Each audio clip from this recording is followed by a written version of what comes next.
Avowed is the third game from Obsidian Entertainment in the world of Eora.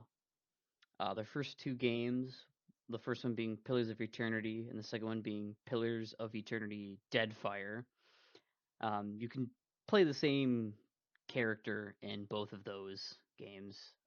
You can essentially import the save data you have, and those games are very well connected. There's an overarching story between those two games. This one, Avowed, is set completely on its own in a not newly found, that's the wrong term, but um newly attempt like a re-civilization of this area essentially. There used to be an old lost people here. They all either died, went away, whatnot. That's not really super important.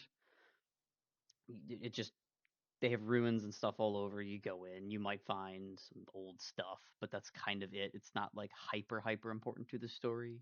And you kind of learn about it throughout the game of like what happened to them, and that doesn't necessarily matter. It doesn't really have too much of an overarching feel. Doesn't really it's there in the background. It's not the forefront. The forefront of this game is you learn of new god here. And your purpose as the main character is to come to this land and figure out what is causing what's called the dream scourge. It is people whom get who get infected essentially with a type of like fungal insanity that makes them forget who they are over the course of time, and they slowly deteriorate, and they don't die but they transform into these raging fungal beasts. It's interesting, to say the least. Ah, fun?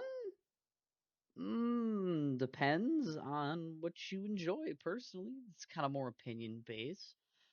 I'm gonna do go over some objectionable stuff, but then also obviously I'm gonna have my own opinions about this game as well. The combat, we're gonna start with that. The combat is it's flashy. It is flashy, I'll give it that. Some of the abilities, powers, and stuff you can do is very fun. It is cool. There is a lot you can do, although unlike the older games, which were you could do turn-based or real-time, this one is strictly very clearly from the video. Uh, you are first person. That is how the game is. Not a bad thing. I kind of like my first person stuff. You know, you can get to see some more details of the world.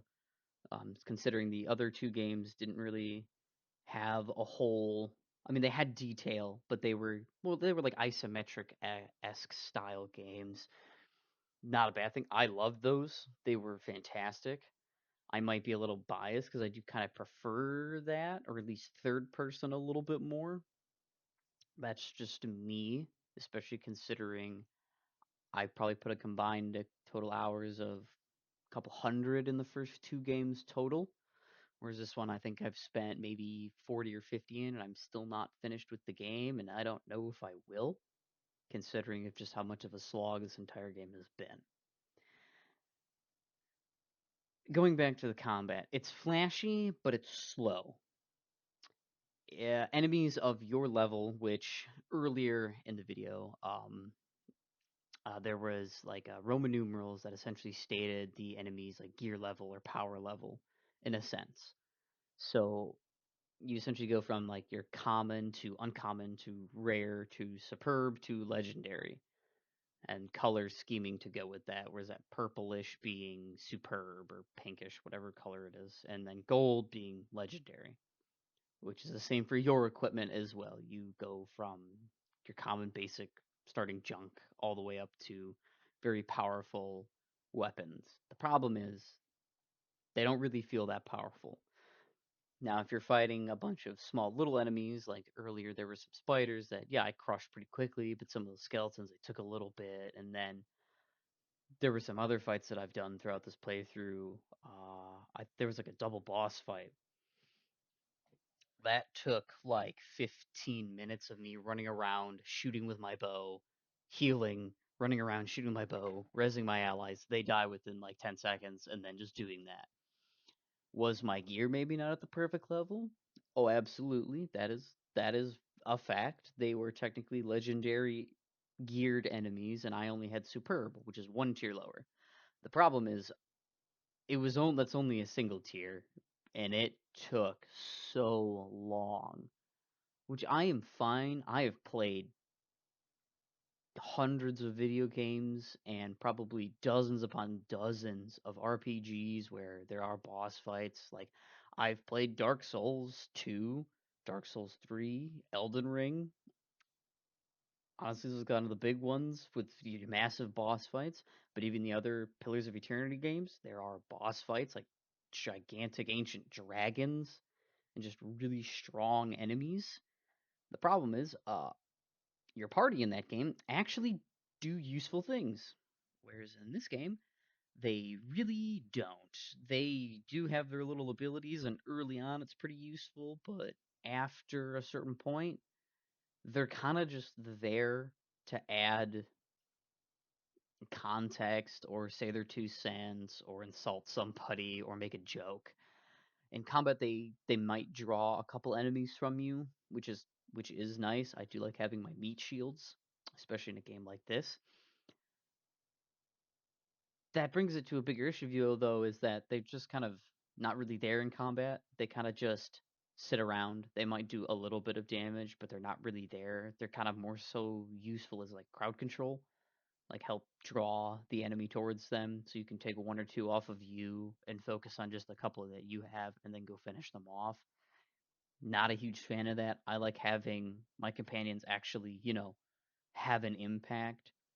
I know people are like, "Oh, well, we don't want the," or like developers, designers and stuff, or this has been an issue before where they're like, "Oh, well, we want the player to take center stage."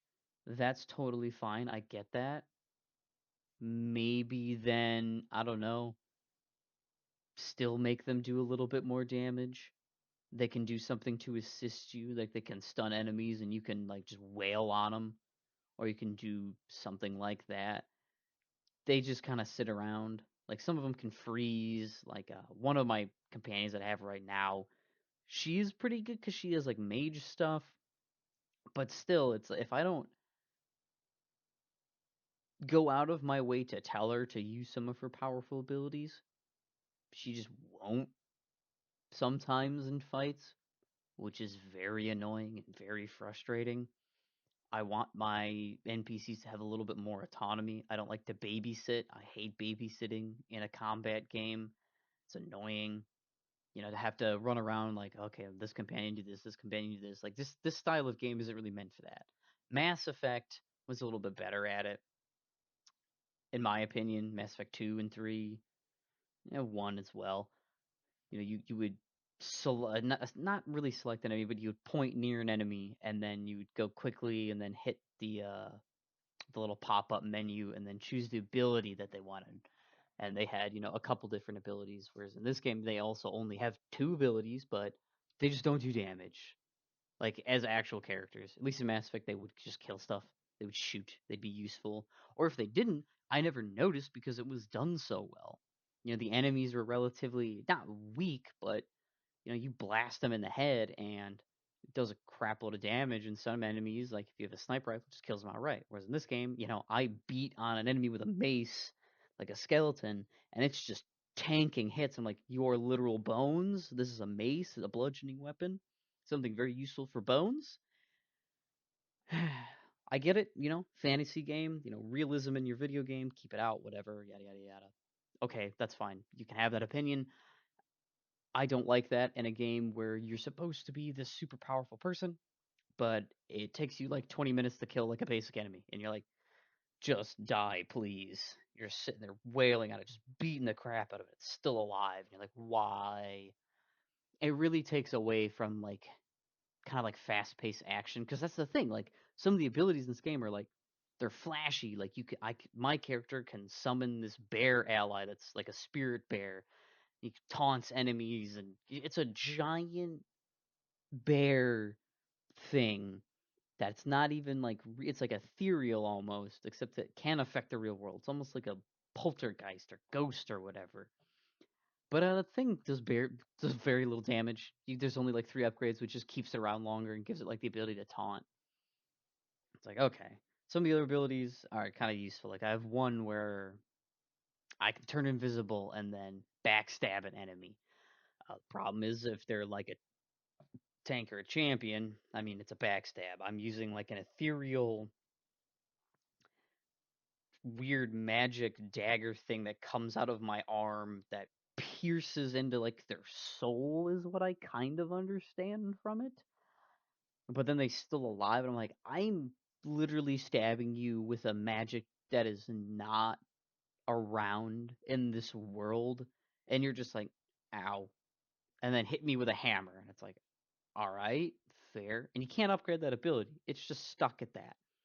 So like basic enemies, yeah, fine, and it's good to really chunk like a tank enemy, but it's like, where's my power fantasy? But again, not everybody's like, super into that or really wants that. That's not a problem. It's just my little gripe with the combat system is that it's flashy, but it's also very slow. Not necessarily a bad thing, but with like the pacing of the game and how they want it to be, this game is supposed to be a little bit more like fast paced. Like you are a one of the last few of like essentially the gods chosen, like of this particular god's chosen. You are like her herald, her champion. You are supposed to be this like powerful being for her, but you're just sitting there like beating on beetles and skeletons for 20 minutes, and you're like, all right, well, that's okay. Now the companions during the combat, I know I went over this a little bit, but yeah, they're just not useful. I don't like it. Either don't have companions or make them useful in the game. Like have them be able to either infect the environment or do some other stuff instead of just being there. And that's kind of it. It really takes away from the actual flow of the combat, which is kind of sad. I want my followers to be not they don't have to be as strong, but they deserve to be strong. Like Marius, as Dorothy's talking right now, he's supposed to be one of the best rangers, one of the best survivalists.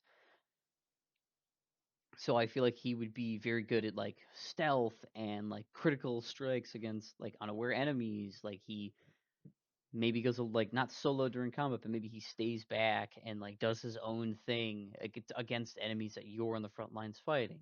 Same with my wizard. She could be in like the mid lane essentially. You have your front line, your mid, and then your rear. Like she could just be slinging powerful spells that maybe affect the battlefield as well, like slowing or like hasting me or slowing enemies or reversing gravity. And I don't. That's not a good thing for this game in particular because there's some of that stuff doesn't exist in this world. The slow is and haste is, but like reversing gravity isn't or increasing isn't. But it would be nice to have more than just super basic stuff. There is some cool stuff that they can do, as I said earlier, but it's not as flashy as like your main character, minus the wizard. It's a wizard. It's kind of hard to screw up flashy with a wizard. It's possible, but you gotta like almost try to suck designing a wizard to not be cool, if that makes sense. So that's kind of combat out of the way. Oh, I mean, there's also. Oh, sorry. To go from combat, we'll go next to like the crafting system, which isn't really a crafting system. It's more of just an upgrading system. You find weapons, and if they're a bunch of junk, you can dismantle them for resources that you can use to upgrade your weapons. Or if you don't have enough of like high tier resources, you can turn enough low quality resources into higher quality resources. I'm totally fine with that. That's actually kind of nice to do. So that way your worthless junk isn't actually just worthless junk. You can turn it into useful materials to upgrade your equipment and stuff, which is kind of nice. I do enjoy that. I don't like having to like search around for like, oh, you got to find me this like one outcropping of ore that is like super rare and there's only like I've only heard of like one of in this deep dark cave and like you gotta go. It's essentially just a fetch quest to go get yourself a better piece of armor. That's not always, again, a bad thing, but good God, is it just like it like puts you on a stop for like upgrading your stuff. It's like you have to go out of your way to now go do this. That's not a bad thing, but in a like action adventure game, that really slows it down. Like this isn't a like if I didn't do like a bunch of side quests and do a whole bunch of exploring and just did main quest, I probably could have finished this game in like 25 hours, maybe 30 if I like had to do some fights over and over again because my gear wasn't super high leveled or like some of my abilities weren't great and all that and I wasn't like leveling super well. But you get a lot of XP through like, just main quest stuff and just kind of not exploring, but like you're gonna find things along the way, and like you're gonna get accosted along the way by some enemies.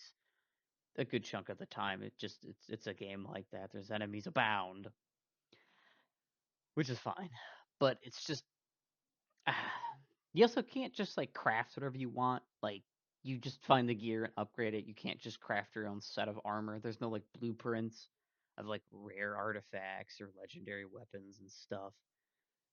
At least not that I found in my 50 hours of play, and I did quite a bit. And in this section of the game, I'm kind of just blazing through it because I'm so bored.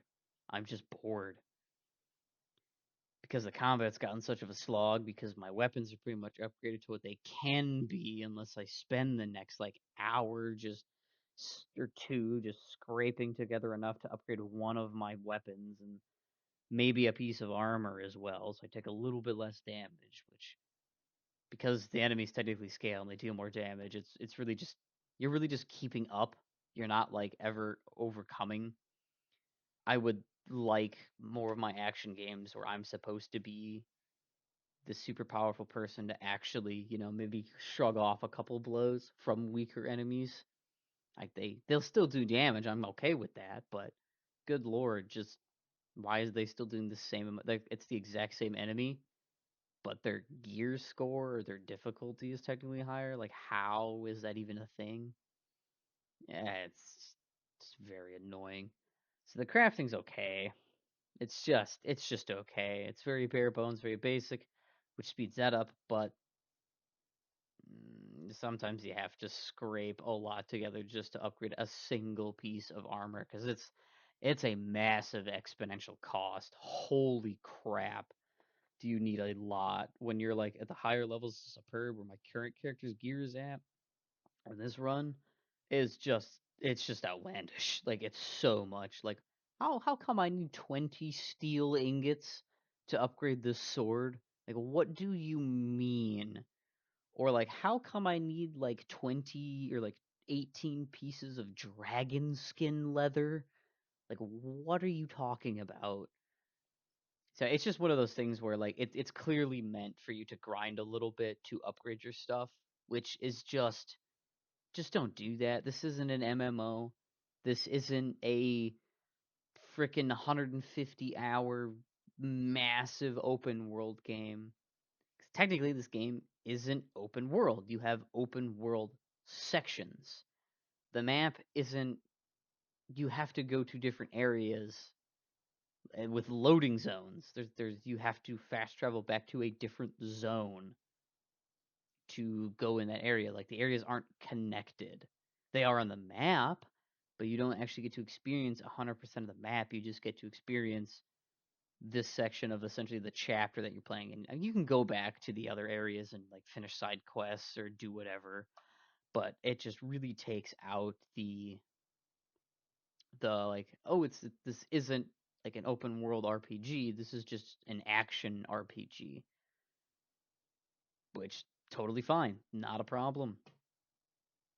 It's a really milk toast freaking thing, but it's like, well, not. Um, that's not a bad thing because the scope of this place is supposed to be huge. Like this is a not a small island. Like this is supposed to be very very large, but the way the map is set up and how it looks like I'm just walking like you know quarter of a day, half day, like 6 8 hours of walking, and then I'm here. It's like okay, well, eh. So I maybe walked like 30 miles. So it's supposed to be a pretty big island, like very, very large, but it's just, which really tones down the exploration because you're just exploring this like zone. And there, they're good. I will say the landscapes and everything is very cool. I'm in a place right now called Shatterscape, which is a desolate like lava flows, volcanoes, and yeah, it looks cool. It looks like that. There's like a jungle area. It's not really a jungle area. It's not like dense, but there's a lot of trees. There's mushrooms. It looks like more of a jungly area, like a heavy forest, not heavy forested, but like a forested turning into jungles area. Again, landscapes, I will give this game beautiful landscapes. I would definitely take just screenshots of this game and use them as screensavers. Gorgeous landscaping, which then brings it to just like design in general of this game is that the design of a lot of the stuff is super good. Like I really enjoy looking at a lot of the stuff, like just the characters' outfits, like the current dwarf that we're talking to now. I like his outfit. It's awesome. I like the hairstyle, the beard. It looks good. Like granted, yeah, the hair isn't really moving a whole lot, just a little bit, but the overall design is pretty nice.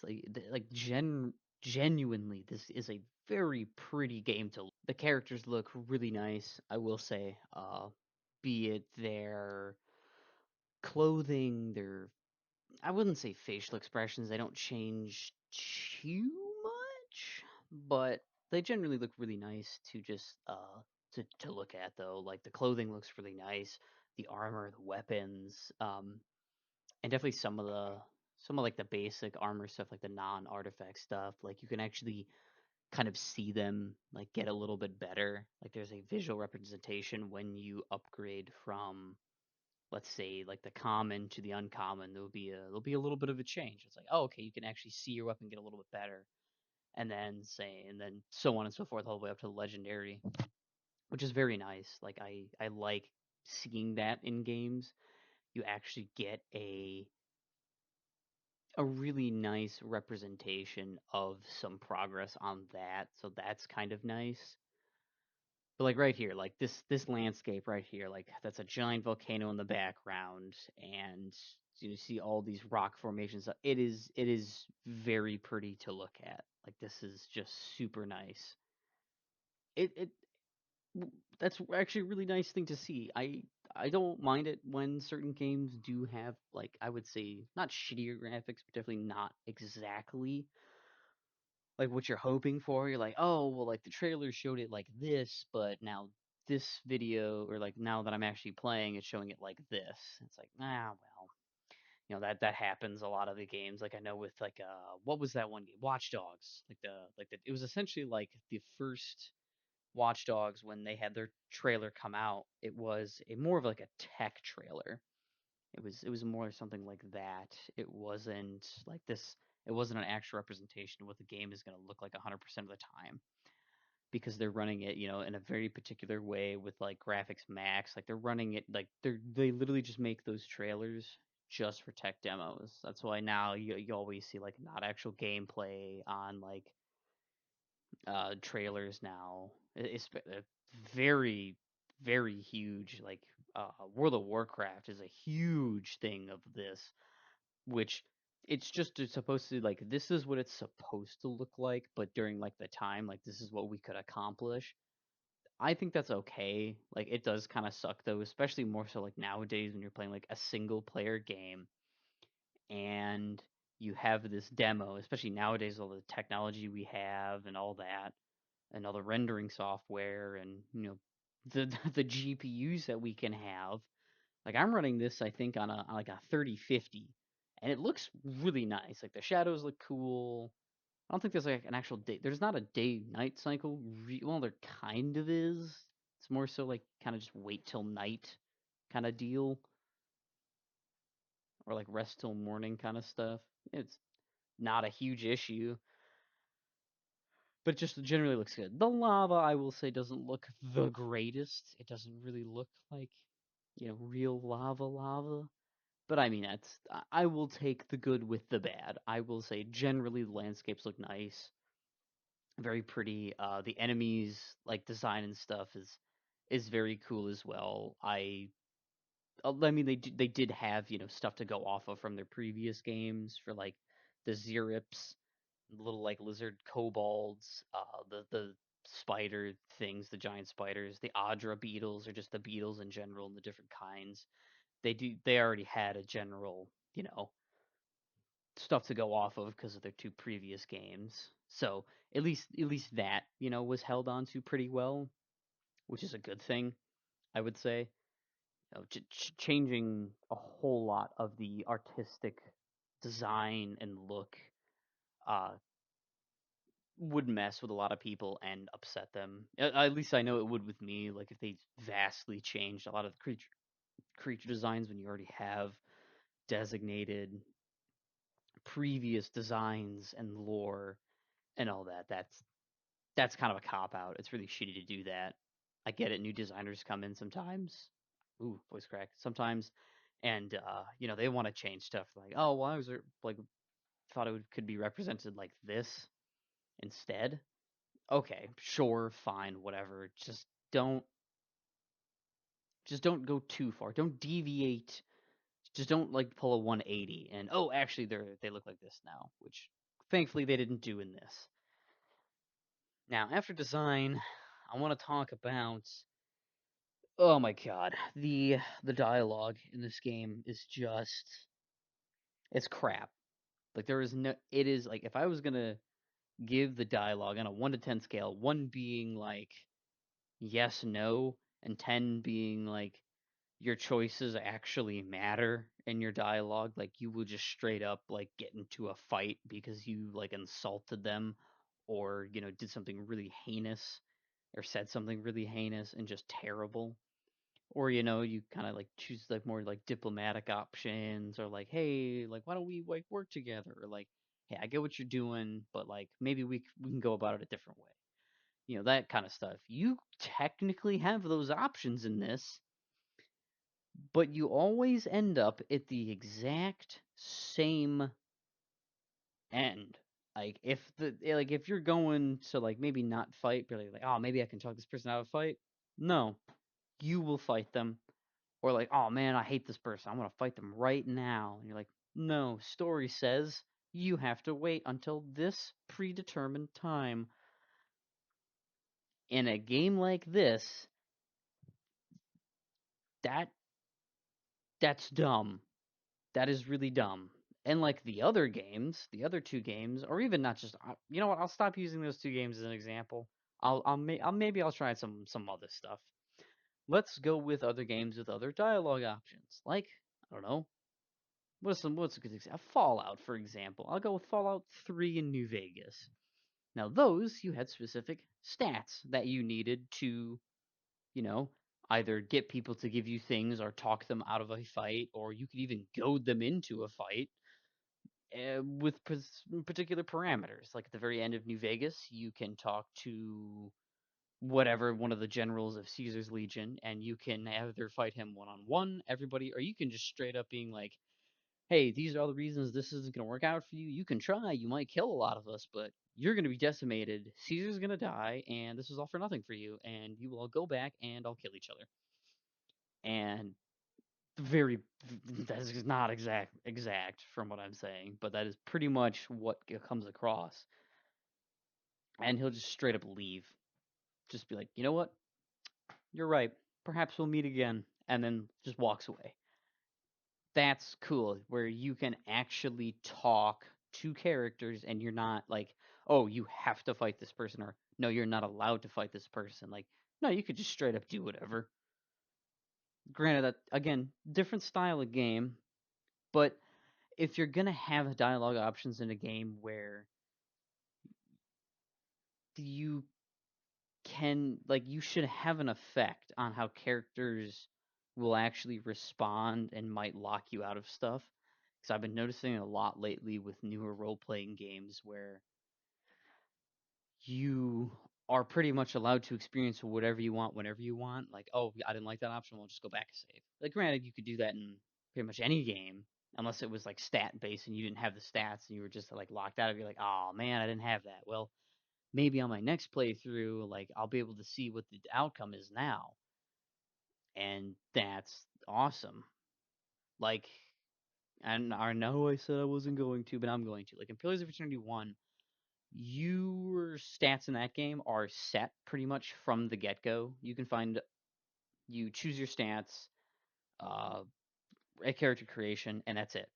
You can find a couple pieces of gear that will increase a couple different stats, but they don't stack. Like if you find a ring that increases in this game or in this series, it's not called strength, it's called might. So if you find a ring of +2 might, but then you find a belt of also +2 might, well, they don't stack. You choose the highest piece, or it just overrides one of them. Like you'll just get only one +2 or +1 or whatever it is, which I thought was like, oh, that's you can actually then like very carefully choose pieces of equipment to very slightly enhance certain stats. Okay, that's awesome. And there were situations that game where you needed a particular stat to be of a certain level to be able to talk your way into somewhere, talk your way out of a situation, or intimidate somebody to like make a fight a little bit easier because you would essentially scare away some of the more weaker underlings. That was awesome. In this game, there is none of that. Anytime you see a stat pop up in this game where it's like, oh, you need this level of whatever, well, you can more than likely just do it. Or if you can't, oh no, what's a shame because the dialogue's gonna send you to the same point anyway, which is just continuing on with the quest. Even the side quests, there really isn't that much. Like you might be able to like find out a little bit more information, but it's more like flavor text stuff. It's not stuff that like drastically changes a decision you're gonna make. Not that a lot of the decisions in this game have consequences technically. There's really only from what I've played through, because I'm almost at the end of the game. Like I'm almost done. I have one more area to go to in this game, and then I'm out. Like I'm currently just running around. I'm bull rushing the main quest in this area, and there's only a couple in. At the end of the video, you'll see what I mean about like a major decision, kind of. But even like in the previous chapter, in the previous region, you have a air quotes major decision, which is like sacrificing a bunch or sacrificing a few people in this city. Like you essentially take their souls and use them to I don't want to say like barricade this plague that's going on, but it's definitely gonna stop it in this area or drastically slow it down so that way not everybody dies. Or you can just blow a place to oblivion, which is like short term yay, long term not great. And I chose, well, I'm just gonna sacrifice like the needs of the many outweigh the needs of the few. I care about this place's long term health and not the short term solution. I did that, and then I went and talked to this character who was the leader of the city. She was pissed at me for maybe like 2 lines of dialogue, and then it was just, and she's like, I never want to see your face again. And it'd be like, oh, like, will I be like arrested if I come back here? Like, am I gonna get attacked on sight by these people because of this? No, that's it's just flavor. She's just mad at you. Not that you could really talk to her for any more information anyway. She doesn't give you any. She's not a quest giver. She's just part of the main quest. You have to talk to her with one character like twice, and that's it. It's like this is supposed to be the leader of this region, like this city, this town, and that's it. Like there's no real consequences to me like sacrificing a few of her people without telling her because you can't go tell her beforehand.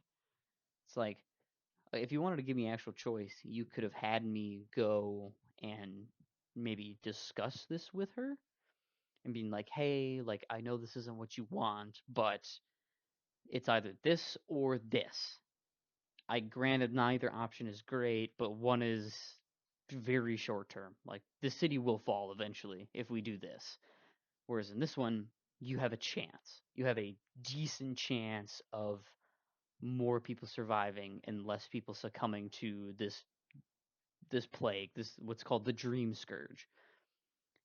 But you don't have that. It's just like you have to make the decision right this second. It's like but there's no timer on it. Like I could have just gotten up and walked away from my seat and just left it for like 5 hours. Like nothing would have changed. It's not like a it, it's like there's urgency, but the urgency is it's fake. It's fake urgency. It's like the army's version of hurry up, we need to get here now. And like, okay, we're good. Now we need to wait here for the next 4 hours, then why did we get here so early?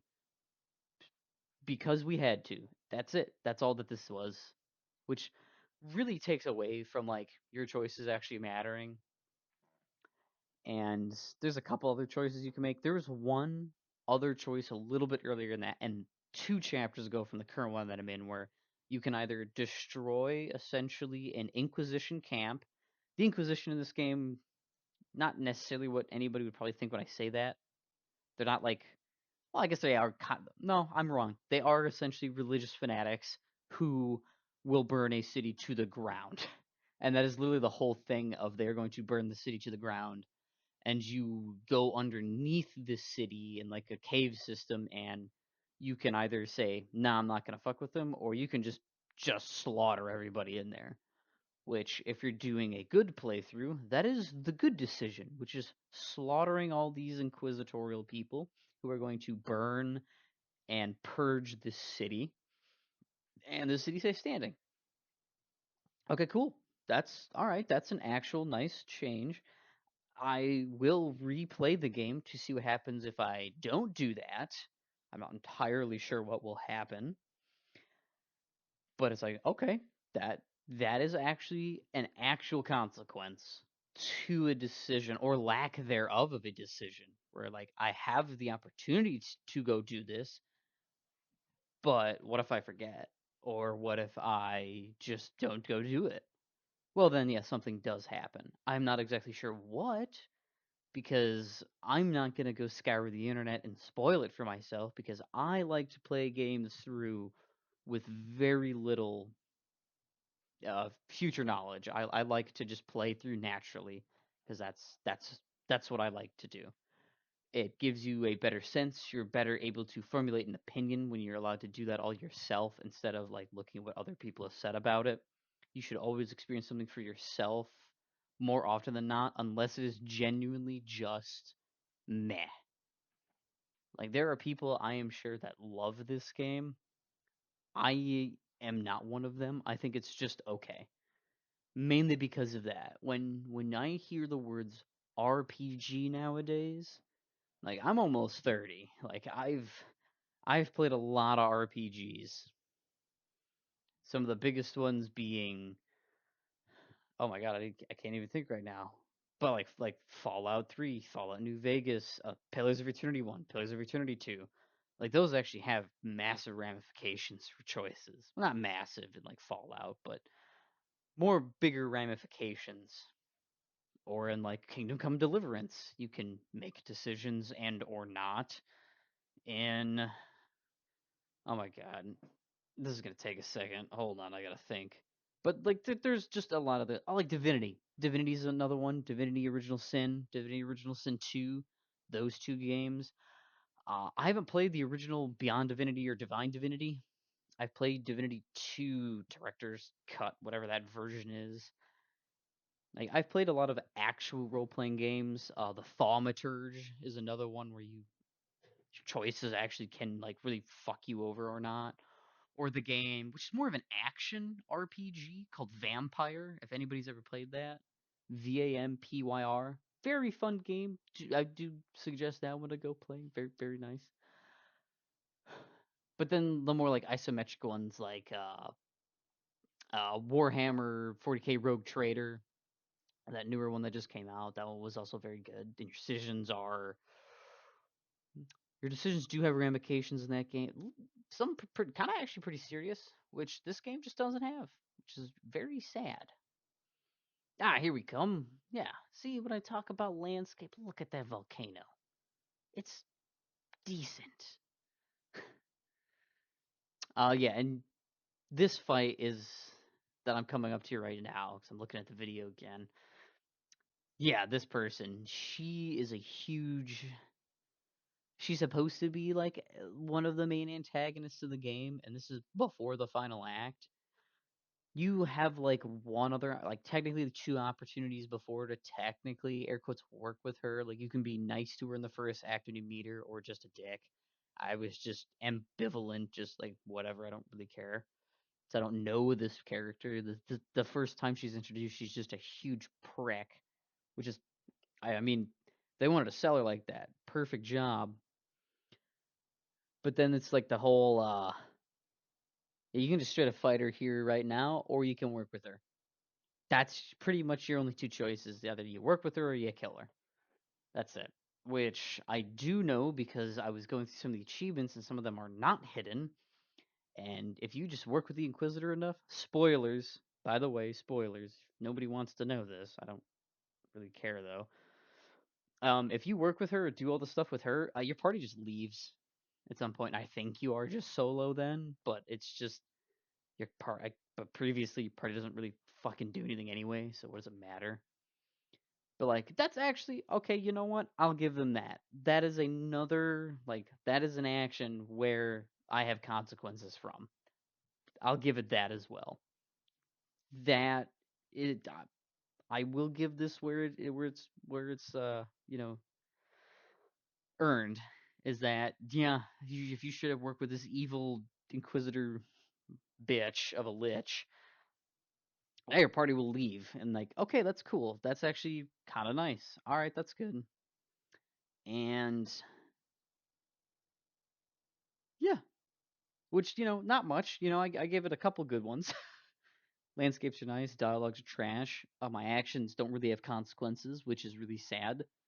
Um, I know one of my favorite YouTubers I like to watch who talks about. He mainly talks about MMORPGs. Josh Jeff Hayes. He was talking about this a month or two ago when he's like, your actions set have consequences in your games and all that. And for a long time, I was like, well, what does that really mean to me? And then I eventually came to the same decision of, yeah, I want to be locked out of content. Like now, I technically locked myself of content, which is good. That is a good thing because I'm sick and tired of those games where, and I will admit that is kind of a problem. Just because it does it a couple times this game, where your actual consequences doesn't mean it's good because of that. It it's earned a little bit more forgiveness because of that, but not as much as another game.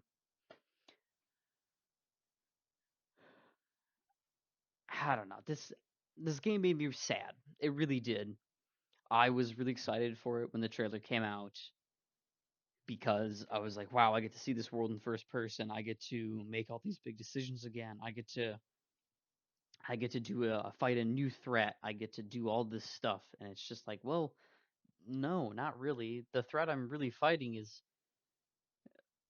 this isn't really a huge spoiler if you're gonna finish this. If anybody even gets this far in this almost hour long video of like your god that you are the champion of, she or it is the cause of the plague of the dream scourge because she was like locked away for of she was like a newborn god, and then the other gods locked her away and like forced her to like they like chained her and imprisoned her in like her own little area on this island. She's like completely disconnected from the rest of the world, and she just like her followers are like just on this island and stuff.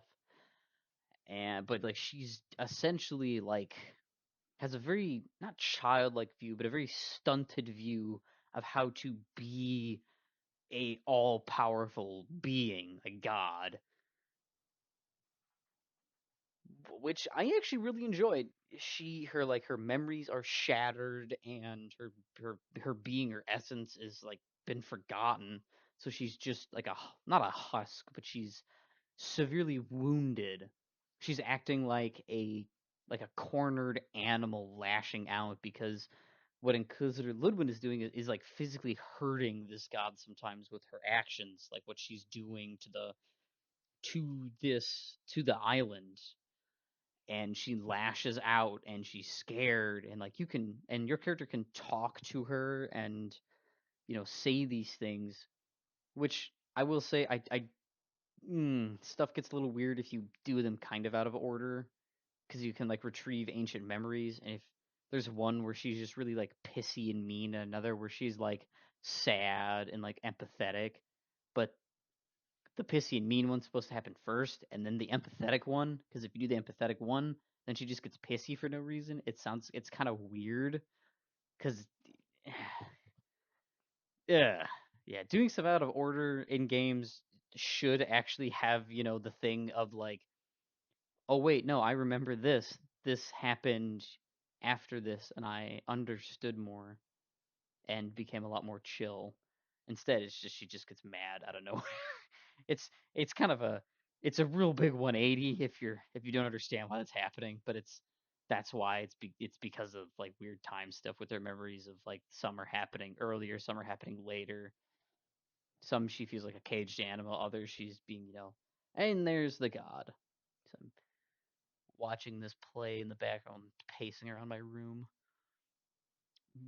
Again, another good design thing, which was actually really cool to see, and I think it was Deadfire, the second game, where you actually, or maybe the first game as well, and one of the DLCs, you actually got to see like almost like portraits of these characters. They're like drawn or whatever, and they looked really cool. And I thought this one was pretty interesting. Although the other ones kind of had, a little bit more of a representation of what they were and like what they did. Like Woodica, one of the gods, she's called the Burned Queen. She was burned or some dumb reason by Margarine, the fire one. But it's just like, oh, okay, they're really cool. Although in the first game, Woodica's not a god that people like. She's kind of a bitch, like really big bitch. And this one, like, this god is she's as like I said before, she's a caged animal. She's in a corner. She doesn't know how to react because she hasn't had enough time to become hyper empathetic with her mortal followers, and essentially, for lack of a better term, her literal children as well. Like her they're not spawn, but it's like what you are. You're touched by the god, and that's why you have like tree roots or fungal growths, which that's kind of weird. Of like you go from fungal growths to tree roots. Those are two kind of different things. One is decay. One is, I guess, getting nutrients from nature. I guess technically fungus does that too, but in the case that she uses fungus, it consumes the living, not the dead, which is not a good thing. So yeah, this game is overall, I would honestly probably give it maybe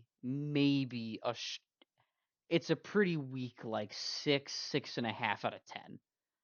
I would not say it's good, great. It's not doing anything groundbreaking. It's not doing anything, super new. This is a generic fighting fantasy style game set into a very interesting and fleshed out world where they kind of just skim over a lot of the stuff, which that's not good for new players who don't get the world, who don't know the ancient lore of the world, because you can get a lot of that stuff from the first two games, and man, if you don't, like, why did all these races hate each other? Like, why did these people hate my person in particular? Is it because I'm an emissary of this king? Like, really, that's it? And it's like, well, no. Well, yes, but also no. Like, your people are awful. It's like, oh, okay, which you get more in the first two games of why people dislike them. And also the characters are more fleshed out in the other two games as well. Like your companion quests in this game are very fast, which is why I like they could have done a lot to make this a little bit better. I doubt they really would have changed the combat and stuff. But man, if they would have just fleshed out like your companions a lot more and had them actually go through like a lot more stuff, I think it would have been a lot better. Yeah, the whole like god stuff, I really wouldn't change that. That I thought was an that's a pretty interesting, thing that there's another god that has been separated on purpose from all the other ones because they were terrified of her power. Although it's a little bit of a trope, eh, I'll accept that as acceptable. It's fine. But just generally the combat being like super squishy, that was I think a huge mistake in this game. It made it a lot worse. It could have been a it could have been a hell of a lot more effective, but it kind of let that go, which was sad. But other than that, yeah, no, six, maybe, yeah, pretty weak six, I would say. It's fine. I definitely would say if you're okay with generic fantasy games, not a bad choice. It's flashy. If you don't mind a little bit of that whole like grindy stuff, if you don't mind, I wouldn't say blandness, but kind of blandness, I guess. Just you know, think of this game as like a soup. You have your potatoes and your broth, but that's it. There's not a whole lot of meat. You have like maybe some tiny scraps of like beef thrown in occasionally, but overall it's missing a lot of meat. The bones are generally good. The art design was fantastic and everything looks really nice. It does play well as well. It feels fun to play. Like I played on a keyboard and mouse. I'm sure it feels just as fun on a controller. You know, it's kind of hard to screw up that, especially nowadays. So like the movement's easy, the movement's fun. Everything is solid in that respect, in that regard. But it's just I just don't think it's really worth people buying, especially even on sale. I would probably wait for this game to be like $20. I think it's like a $25 game maybe max. It just does not feel like a game that was worth 60, $70. It really isn't. Which is kind of sad, especially nowadays. I know it's a huge issue, but yeah. Well, thank you for watching and listening to me jabber. Bye.